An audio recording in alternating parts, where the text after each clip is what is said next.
Artistahin dating. Bongga. Ay, wow! Ang ganda ng view, ano? Dito lang yan sa Calawag Resort sa Tibiao. Tara, samahan mo kami at puntahan natin ang lugar na ito. This is our second day of reunion at ito ang aming venue today. Kasama ko ngayon si Jane. Dumaan muna kami sa McDo para bumili ng coffee. From San Jose, abot din ito ng 2 hours. Nauna na ang aming mga kasamahan. Kami na lang ang nahuli. Kung nag-enjoy kayo mag-watch ng vlog 1 at saka vlog 2, I hope you will enjoy my vlog 3.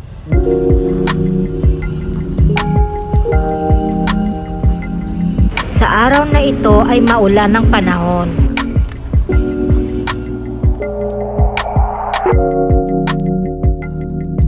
This is my first time na makarating sa Calawag Resort sa Tibiao. Story time muna. Mayroon akong tinulungan na isang aplikante na nagtatrabaho sa Calawag Resort before. Diyan din siya mismo nakatira sa lugar na yan. Tinulungan kong maka-abroad at nakapagpatayo siya ng kanyang bahay. Nung pag-alis niya, marami din siyang kaibigan na kanyang na-refer at aking natulungan. Sa Tibiao, 8 aplikante ang natulungan ko at nakapag-abroad. Almost sa kanila ay nakapagpatayo ng bahay. Anyway, malapit na tayo at liliko sa kanan. Ang total ng mga taga-antike na tinulungan ko papuntang abroad ay almost 98. Hindi ako mayaman ha. May agency kasi na kumuha sa akin na maging agent. Ang ginawa ko, ang sahod ko, yan ang tinutulong ko sa kanila. Sa pagbayad ng passport at mga pamasahe papunta dito sa Maynila. Hindi ko na yan pinapabayad sa kanila. Minsan sa medical nila nakikitang may mga sakit. Sa kagustuhan na makapag-abroad, nagmamakaawa, natulungan ko sila sa pagbili ng kanilang mga gamot o di kaya ipa-check up sa doktor. Masaya ako sa nangyari sa kanila kasi 99% naging successful sila. Especially ito yung isa kong aplikante na taga Calawag Resort. Naranasan ko kasi nung pag-graduate ko ng college, gusto kong pumunta ng Maynila para maghanap ng trabaho. Kahit 200 ay walang nagpahiram sa akin. Kaya tumatak sa isip ko na ganun pala kahirap pag wala kang pera na mag-apply abroad. Sabi ko sa sarili ko na once na magkaroon ako, gusto ko rin makatulong sa mga nangangailangan ng tulong para makapunta ng abroad. Itong mga tinulungan ko ay bago ng pandemic. After ng pandemic kasi ay nag-stop na ako maging agent. Gusto ko na kasi mag-focus sa pag-alaga ng aking anak. Para sa akin, fulfilled na ang mission ko dahil marami na akong natulungan at gumanda ang buhay. Anyway, nung umuwi dati ang aplikante ko, palagi niya akong ini-invite na pupunta dyan sa Calawag Resort. Sa BC. So, this is the best time na nakapunta ako, nakasama ko kayong mga batchmate ko.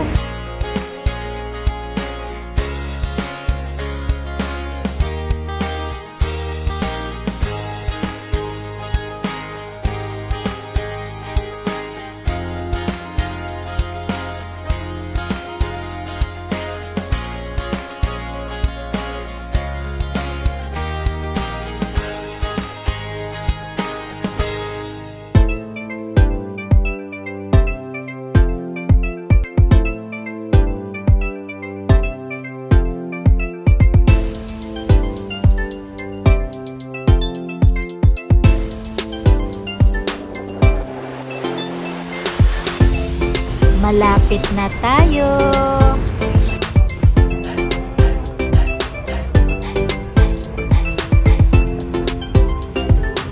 Nakarating ka na sa iyong destinasyon.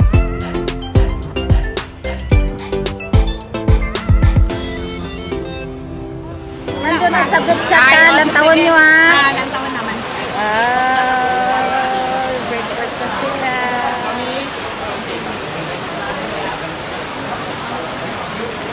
Hi! Na-watch nyo na yung vlog ko doon sa group chat? Yung first day natin. Nag-post ka? Oo, nandun. Nalilipid. Okay, sige, kaan lang. Wow, yummy.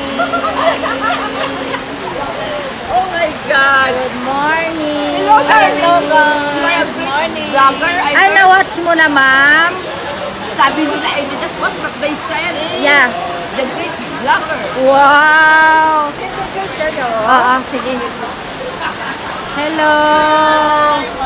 Good morning. Hi. Okay ha, na-watch mo yung your video. na maganda ba? Yes. Oh, yan. Sige.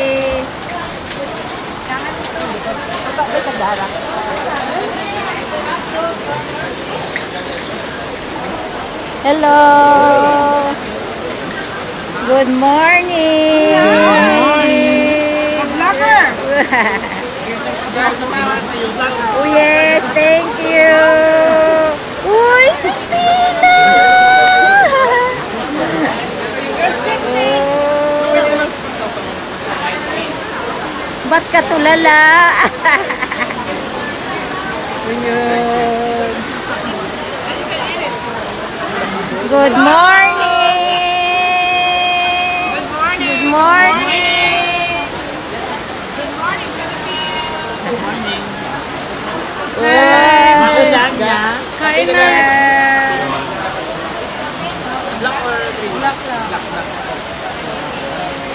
Good morning!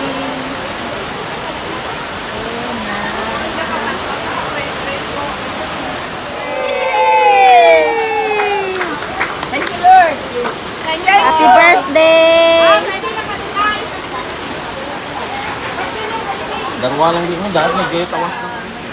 This is my breakfast.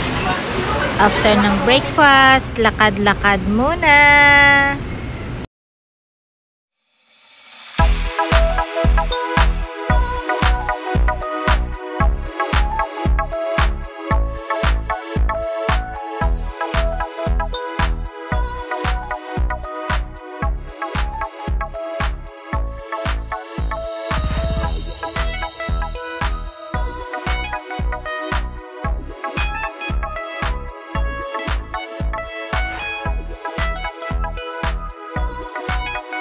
Alam nyo ba guys, itong Calawag Resort na ito ay naging sikat na. Kahit yung mga artista ay marami nang pumunta dito. Yung latest na nakita ko dito ay pumunta si Sheryl Cruz.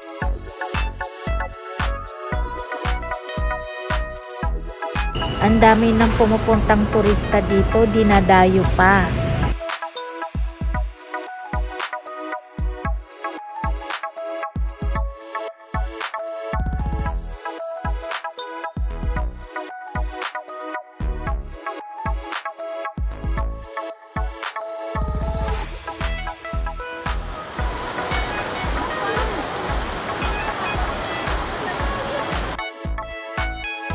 Ang ganda ng view, nakaka-relax.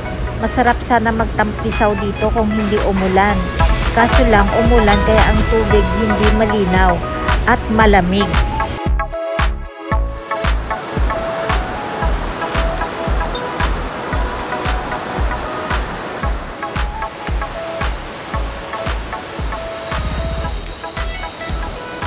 Naka-ready na ang kawa kung sino na ang gustong lumusong dito at magbabag.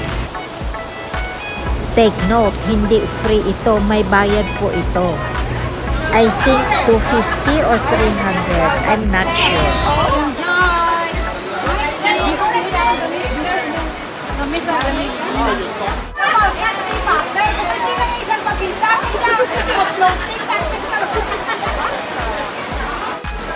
Excited na sila sa kanilang adventure.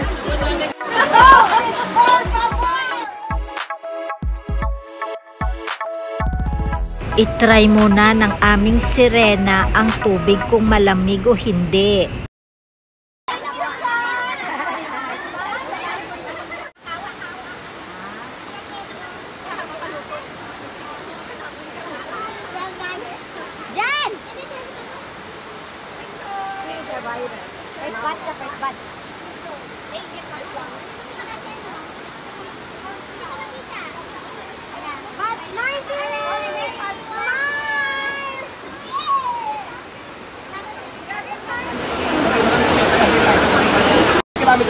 start here, then 2 kilometers down speed, then after that you are going to ride a motorcycle going back. Do you have your own driver also? Then if you start the activity, please sit at the side first of the tube, then slowly put your butt in the middle. Then this is the position of your body before you start. And if you don't mind, the position of your feet, please don't do like this. Much better to raise it up. Then if you're not comfortable,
Bye, Bon!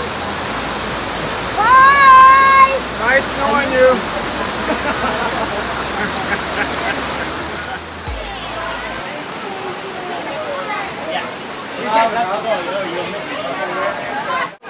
Ramig. No, bukit kami. Daming turig. Mas dami ganyan itaas bike eh. Hindi tagal. Hindi mo experience ang ano kung naabaw. Mas dami ko mga taas. Yeah! Congratulations! Congratulations! Good joy! Anoy! I did!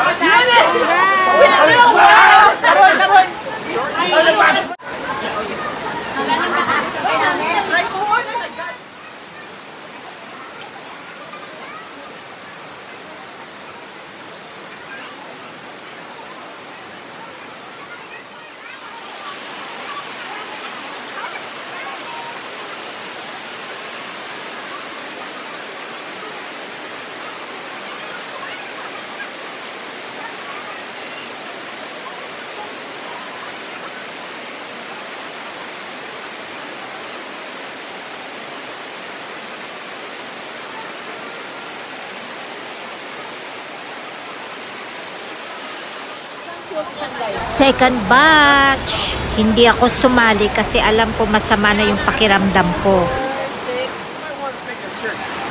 Because it's gotta, yeah, I don't want to get wet. Because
Lamig. Hindi man.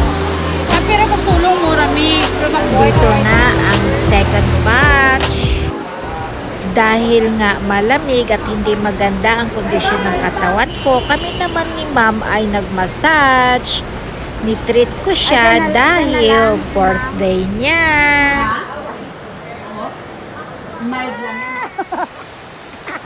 After 1 hour of massage, nakita ko itong mga model na ito nakalublob sa kawa.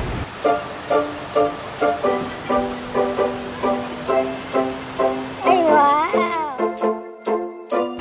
Ready na ang aming bottle fight!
Thank you so much for this moment, guys. I hope you enjoy my vlog at napakasaya ko na nakasama ko kayo. Don't forget to share this to our batchmate. Thank you and God bless us all.